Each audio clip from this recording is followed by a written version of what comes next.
The late morning sun cast a warm glow over the bustling city center, a hive of activity filled with commuters, street vendors, and pedestrians weaving through the traffic.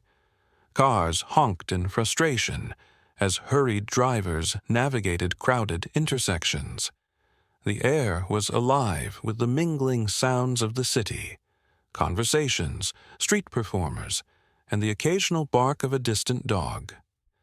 Amid the chaos, a black man in a tailored suit stepped out of a sleek car, his stride deliberate and his demeanor composed. Though his appearance radiated authority, he moved with an approachable air, nodding to passers-by and exchanging polite smiles with vendors along the sidewalk. What the crowd didn't know was that this man was their city's newly elected mayor, a leader determined to bring about change in the deeply divided metropolis. The man was heading to a community meeting, a vital step in his agenda to address long-standing issues in the city. In the days since his election, he had promised to be a mayor for everyone, emphasizing equity, progress, and accountability. Today's gathering would be his first opportunity to connect directly with the residents, many of whom felt unheard and marginalized for years. With a folder of prepared notes in hand, he crossed the street toward the community center, a beacon of hope for the neighborhoods that surrounded it. Suddenly, a screech of tires pierced the air as a patrol car pulled up to the curb, halting abruptly. A white police officer stepped out, his expression a mix of irritation and authority.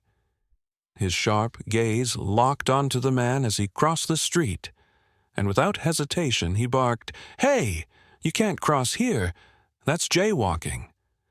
His tone dripped with condescension, his body language rigid and confrontational.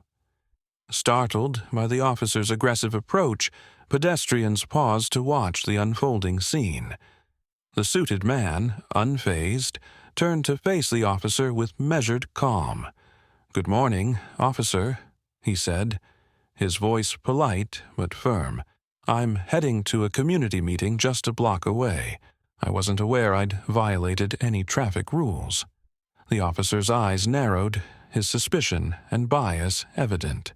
"Don't get smart with me," he snapped. "I see people like you all the time, thinking you're above the law. Let me see some ID."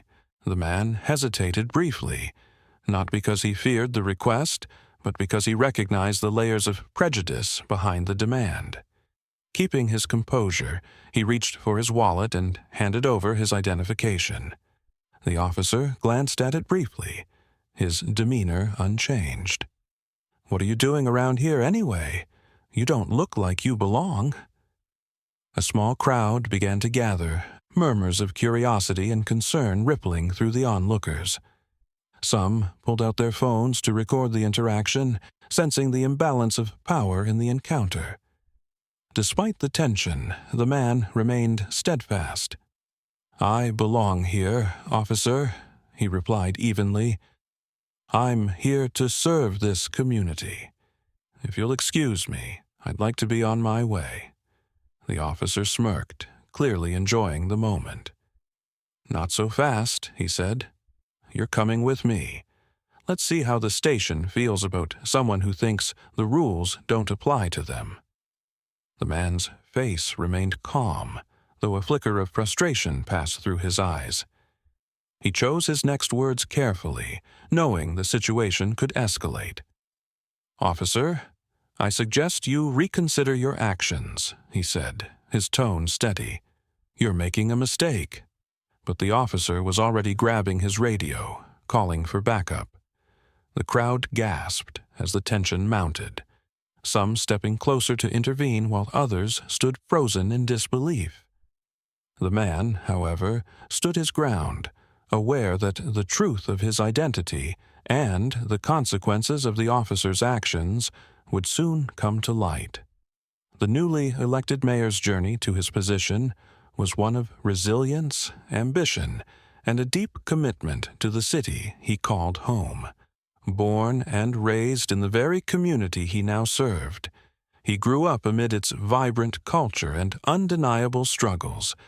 His family had always been rooted in the belief that hard work and integrity could pave the way for a better future, even when systemic barriers loomed large. As a boy, he watched his parents work tirelessly to provide for their family, while also finding time to give back to their neighbors. These formative experiences instilled in him an unshakable sense of duty to uplift others. As he grew older, he became increasingly aware of the inequalities that plagued his city. Crime, lack of resources, and distrust between law enforcement and the community shaped the daily lives of many residents. Determined to make a difference, he pursued higher education on scholarships, excelling in public administration and law. Over the years, his work as a community organizer and policy advocate earned him the trust and admiration of his peers. He became a beacon of hope for many who had felt forgotten by the system, running a mayoral campaign rooted in the promise of fairness, reform, and unity. One of the cornerstones of his platform was law enforcement accountability. Having seen firsthand how excessive force and racial profiling had devastated families, he vowed to implement policies that would rebuild trust between the police and the community. While many celebrated his bold vision, some within the police department were less enthusiastic. Whispers of resentment echoed in precincts across the city, with some officers feeling their unchecked authority threatened by his agenda. Among those who resisted change was the cop, who now confronted the mayor in the street. Known for his aggressive tactics, the officer had cultivated a reputation for walking a fine line between enforcing the law and abusing his power. Complaints of racially charged behavior and excessive force trailed him, but little had been done to hold him accountable. His colleagues either turned a blind eye or dismissed the allegations as exaggerated, and his superiors allowed him to continue unchecked, perpetuating a cycle of impunity. The cop viewed his badge as a shield, a symbol of dominance rather than service. He saw his role as one of control, often assuming the worst about people based on their appearance or background. To him, the man in the tailored suit was just another individual to put in his place, someone who didn't belong in what he deemed his territory. Years of unchecked behavior had left him emboldened, confident that any complaints against him would be swept under the rug. As the officer squared off with the mayor, his condescension and arrogance were on full display. He didn't take a second look at the man's polished demeanor or the calm authority in his voice. To the officer, this was a chance to flex his power, assuming the man before him was just another citizen trying to talk his way out of a ticket. But the mayor's life experience had prepared him for this very moment. He knew that systemic change came not just from policies, but from how leaders responded to moments of injustice. With a steady gaze and unwavering composure, he prepared himself for what he knew would be a defining interaction, not just for him, but for the city he had vowed to transform. The cop's approach to the man on the street was filled with unwarranted hostility from the outset. Irritated and fueled by an assumed superiority, the officer accused the man of jaywalking, barking orders for him to stay put. The man, dressed in a sharp suit and carrying himself with quiet authority, politely explained that he was on his way to a community meeting. He suggested the interaction was unnecessary, urging the officer to de-escalate. His calm demeanor only seemed to irritate the officer further. "You think you're above the law, don't you?" the cop sneered, his voice loud enough to draw the attention of nearby pedestrians. "You people are all the same. always trying to talk your way out of trouble. The mayor, maintaining his composure, calmly replied, "Officer, I'm not trying to talk my way out of anything. I'm simply asking you to handle this situation with professionalism." The officer's face darkened. Years of unchecked behavior and an inflated sense of authority had left him unused to being challenged, especially by someone he assumed was beneath him. His tone became sharper, his accusations more outlandish. He accused the man of resisting arrest, though no such resistance had occurred, and demanded that he produce identification immediately. The man reached into his pocket to retrieve his ID, but stopped when the officer placed a hand on his holstered weapon. "Move slowly," the cop barked, his voice dripping with mockery. The crowd, now fully engaged, began murmuring in disbelief at the officer's disproportionate response. When the man calmly handed over his ID, the officer barely glanced at it before tossing it aside, declaring, "I don't care who you are. Around here, you follow my rules." The mayor's calm reply, "I think you'll regret that decision," was met with a derisive laugh. "Oh, I'll regret it," the cop shot back, his voice dripping with sarcasm. "You think you're someone important?" The tension peaked when the officer, seemingly out of frustration and an unchecked sense of authority, shoved the mayor. The force caused the man to stumble back slightly, but he didn't retaliate. The crowd gasped, their disbelief now palpable. Emboldened by the lack of immediate repercussions, the cop stepped closer, his finger wagging in the mayor's face. "You don't belong here," he growled, his voice low but menacing. "And if you don't leave now, you'll be leaving in cuffs." Before the situation could spiral further, a staff member from a nearby building burst onto the scene, her voice cutting through the rising tension like a knife. "What are you doing?" she yelled, pushing past the gathered crowd. "That's the mayor." The officer froze mid-step, his face blanching, as the realization of his mistake hit him like a freight train. He glanced at the man before him, now no longer a presumed nobody, but the newly elected leader of the city. His badge didn't just represent authority, it represented service to the very man he had just assaulted.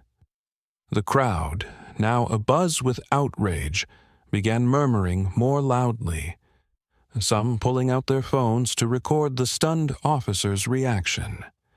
The staff member rushed to the mayor's side, helping him straighten his suit and checking to ensure he was uninjured. The mayor, still calm but visibly firm, met the officer's panicked gaze. "Well, officer," he said evenly, "I believe you were just explaining the rules to me. Perhaps now we can have a more productive conversation about following them." The officer stammered, his arrogance evaporating into a stuttering mess of half-formed apologies. I didn't realize, sir, The mayor cut him off with a raised hand, his voice firm but measured. "Save it. You've made your intentions and character very clear today. Now, it's my turn." He turned to the crowd, addressing the onlookers directly. "Thank you all for bearing witness. I trust that the people of this city will hold individuals like this accountable, not just for what happened here today, but for the systemic issues this behavior represents." By the time reinforcements arrived, summoned by the staff member's earlier call, the officer was no longer in control of the situation. Instead, he was the one being questioned, his every action now under scrutiny. The mayor, still standing tall, turned back to the officer. "Your actions today have consequences," he said, his voice resonating with quiet authority. "And not just for you, but for every officer who shares your mentality." As the officer was escorted away, the mayor addressed the gathered crowd once more. "This city deserves better," he declared, His words met with applause. And together, we will ensure that change happens, not tomorrow, but starting today. The moment the mayor's true identity was revealed, the cop's arrogance evaporated, replaced by visible panic. Attempting to salvage the situation, the officer stammered out an apology. "Sir, I didn't know. He began, his voice shaking. But the mayor, maintaining his composure and commanding authority, raised his hand to stop him. "This is not the time for apologies," the mayor said firmly, his tone measured. "What you've done here is bigger than me. It's about how you approach your duty to serve and protect. We'll handle this professionally and through the appropriate channels." The scene, already tense, grew quieter as the mayor turned to the gathered crowd. Phones continued to record, capturing every word and movement. The videos began circulating online almost immediately, showing a confident, composed leader standing up against an act of blatant injustice. Social media platforms exploded, with hashtags demanding accountability, with viewers expressing both outrage at the officer's behavior and admiration for the mayor's calm response. As the officer stood frozen, unsure of how to proceed, his colleagues arrived to defuse the situation. The captain, called in by the mayor's staff, swiftly assessed the gravity of what had transpired. "Officer," the captain said, his voice stern, "you are hereby relieved of duty pending an investigation. Report to Internal Affairs immediately." The cop's face turned ashen as the reality of his actions began to sink in. He nodded stiffly, unable to meet the mayor's gaze, and was escorted away by his peers. His once overbearing demeanor had crumbled into visible shame and fear. The mayor, despite the ordeal, remained calm. Turning to his staff, he said, "Schedule a press conference for later today. This isn't just about what happened to me. It's about what's happening in communities across this city every day." By the time the press conference began, the viral footage had already reached news outlets nationwide, igniting conversations about racial bias and police misconduct. Standing before a sea of cameras, the mayor addressed the public with poise. "What you saw today is not an isolated incident," he began, his voice resolute. "It's a symptom of a larger issue within our society and our institutions. No one should be treated differently because of their race or appearance, whether they're the mayor, a community leader, or an ordinary citizen. We must do better." The mayor announced an immediate review of the police department's practices, promising transparency and swift action to address systemic issues. "This city cannot thrive if trust between law enforcement and the communities they serve is broken," he said. "Today, we take a step toward rebuilding that trust." The mayor's words resonated deeply, drawing praise from community leaders, activists, and citizens alike. His ability to turn a personal affront into a call for systemic change underscored his commitment to justice and equality. The officer's suspension was swiftly followed by a broader investigation into the department's culture, signaling a shift in accountability. Meanwhile, the mayor's actions inspired hope, reminding the city of the power of resilience and the importance of demanding respect for all. The internal investigation into the officer's conduct was swift and thorough, with damning evidence from video footage and witness accounts. The findings confirmed a clear violation of departmental protocols and an egregious abuse of power. The officer was terminated from the force, and legal proceedings were initiated for assault. The message was unequivocal. No one, not even those in uniform, was above the law. The mayor used the incident as a springboard for lasting reform. Within weeks, he introduced a comprehensive set of initiatives aimed at rebuilding trust between law enforcement and the communities they served. These reforms included mandatory de-escalation training, racial sensitivity workshops, and a stronger emphasis on community policing. Additionally, an independent oversight board was established to ensure accountability within the department. Community members, inspired by the mayor's calm demeanor and commitment to justice, rallied behind him. His leadership became a beacon of hope, particularly for marginalized groups who had long felt unheard and unseen. Town hall meetings swelled with citizens eager to contribute ideas, share grievances, and support the mayor's vision for a more equitable city. Amidst the public's support and policy victories, the mayor took a quiet moment to reflect on the encounter that had become a turning point for his administration. Sitting in his office late one evening, he reviewed the viral footage that had galvanized the city. It was a reminder of how easily power could be abused, and how critical it was to remain vigilant in the fight for fairness and equality. The encounter, though deeply personal, symbolized a broader struggle faced by countless individuals every day. The mayor thought of the citizens who had endured similar treatment but lacked the platform to demand justice. This reflection deepened his resolve to ensure that no one else would have to experience what he did, whether they were a public official or an everyday resident.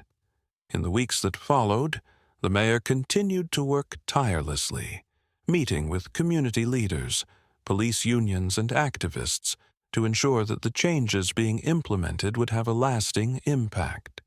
The reforms began to take root, with officers embracing new training and residents reporting improved interactions with law enforcement. As the city moved forward, the mayor's actions served as a powerful reminder that leadership was not just about policies, but about setting an example of dignity and integrity.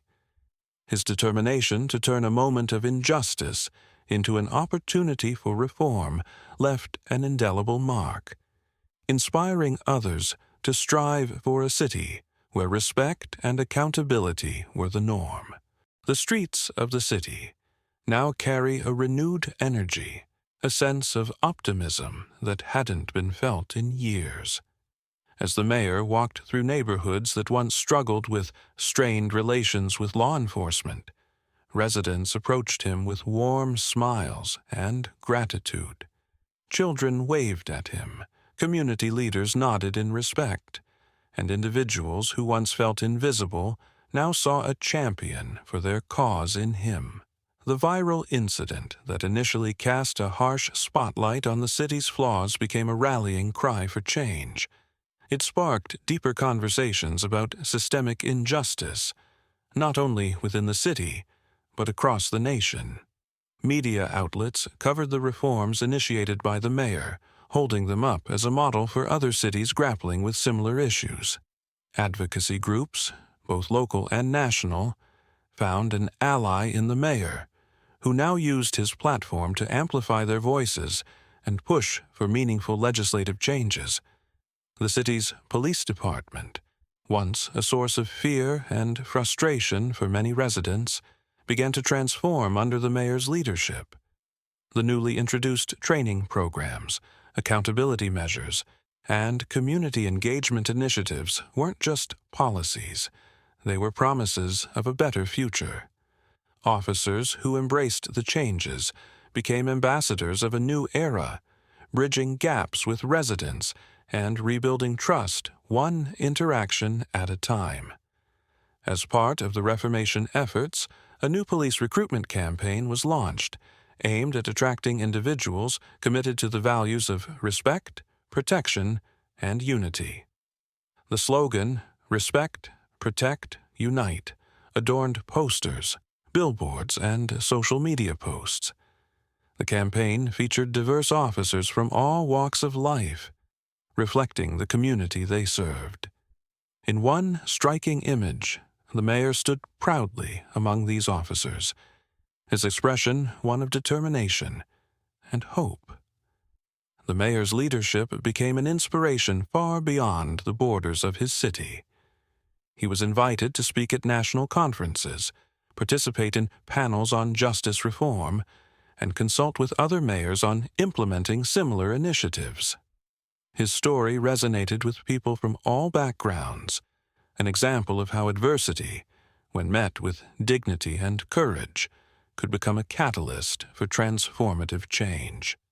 In a heartfelt gesture of unity, the mayor organized a citywide community event to celebrate the progress made and the partnerships formed between law enforcement and the public. The event featured music, food, and testimonials from residents and officers alike. One of the most moving moments came when a young boy, inspired by the mayor's actions, declared his dream of becoming a police officer to protect everyone equally. As the sun set over the gathering, the mayor took the stage to deliver a final address. He spoke about the journey of the city, the challenges they had faced, and the progress they had made together. "This isn't just about one person or one moment," he said. "This is about all of us, standing together to ensure that justice and respect are not privileges, but rights." The disgraced officer, now unemployed and reflecting on the consequences of her actions, watched the mayor's speech on television. For the first time, she began to understand the ripple effects of her behavior, not just on her own life, but on the fabric of the community she was supposed to serve. As the mayor walked off the stage, he was met with cheers and applause, but his focus remained on the work still ahead. He knew that change wasn't a one-time event. It was a continuous process that required vigilance, commitment, and collective effort. The final scene captures the mayor walking through the precinct, now transformed into a hub of professionalism and unity. Officers greet him with respect, their interactions reflecting the values he had fought to instill. Outside, a mural painted by local artists depicted the words "respect, protect, unite," surrounded by images of diverse community members and officers working together. The story ends with a hopeful glimpse of the future, a city where accountability, justice, and compassion aren't ideals but realities. The mayor's closing thought echoes as the final line. True leadership isn't about power. It's about building a legacy of fairness, respect, and hope for all.